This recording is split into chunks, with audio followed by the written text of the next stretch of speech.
आरोही और गुड़िया की कहानी। जीवन में किसी के चले जाने से या कुछ खो जाने से हम अक्सर उदास हो जाते हैं। ये मनुष्य का स्वभाव है, पर हमें ये नहीं भूलना चाहिए कि ये दुनिया की रीत है। जब जिस समय हमारे पास जो है अनमोल है। एक दिन की बात है, आरोही सुबह पार्क में टहलते हुए जा रही थी, तभी उसे एक रोते हुई बच्ची मिली। आरोही ने उससे रोने का कारण पूछा तो लड़की ने बताया कि वो जिस गुड़िया से खेल रही थी वो इसी पार्क में कहीं खो गई है। आरोही ने उस बच्ची को उसकी गुड़िया ढूंढ लाने का आवश्यक दिया, जिससे वो बच्ची चुप हो गई। आरोही ने गुड़िया ढूंढने के लिए समय मांगी और फिर दूसरे दिन गुड़िया लाने का वादा करके वहां से चली गई, पर गुड़िया ना तो आरोही को मिली और ना ही उस बच्ची को। आरोही ने गुड़िया की तरफ से एक काल्पनिक पत्र उस बच्ची को लिखी और जब वो बच्ची पार्क में गुड़िया पाने की आशा में आई तो आरोही ने वो पत्र उस बच्ची को पढ़कर सुनाया। पत्र इस प्रकार था, कृपया रोना मत, मैं समय समय पर उस गुड़िया के बारे में तुम्हें लिखती रहूंगी, बस तुम रोना मत।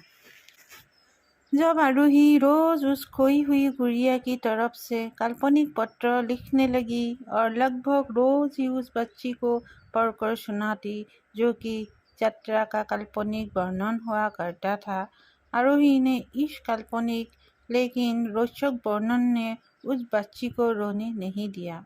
वो खुशी खुशी अपनी गुड़िया की घुमक्कड़ी की किस्से सुनाने लगी।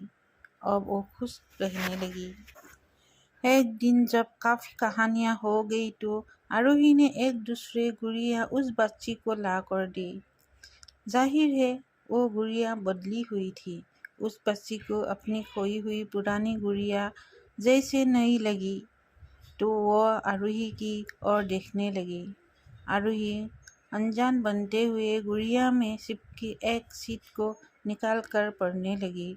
उसमें लिखा हुआ था, ये मैं ही हूँ, तुम्हारी वाली गुड़िया जो पार्क में खो गई थी। दुनिया भर की लंबी यात्रा की वजह से मैं थोड़ी बदल गई हूँ। बच्ची को इस गुड़िया और आरोही पर विश्वास हो गया। वो गुड़िया लेके वर्षों बाद जब वो बच्ची बड़ी हो गई तो एक दिन वो अपनी अलमारी में कुछ ढूंढ रही थी तो उसका ध्यान उसी गुड़िया पर गया जो आरोही ने उसे दी थी। बचपन की बातें याद करके वो हंसने लगी। उसे सब समझ आ चुका था कि आरोही ने कैसे उसका मन रखा। उसे उस गुड़िया पर फिर प्यार आने लगा।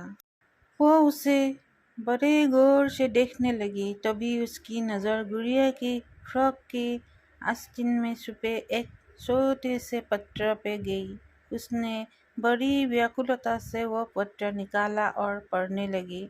पत्र में साजुक में ये लिखा हुआ था, हर वो चीज़ जिससे तुम प्यार करती हो कभी ना कभी तुमसे खो जाएगी और जो तुम्हारे पास होगी वही तुम्हारे लिए सच्चे रूप में बनी होगी।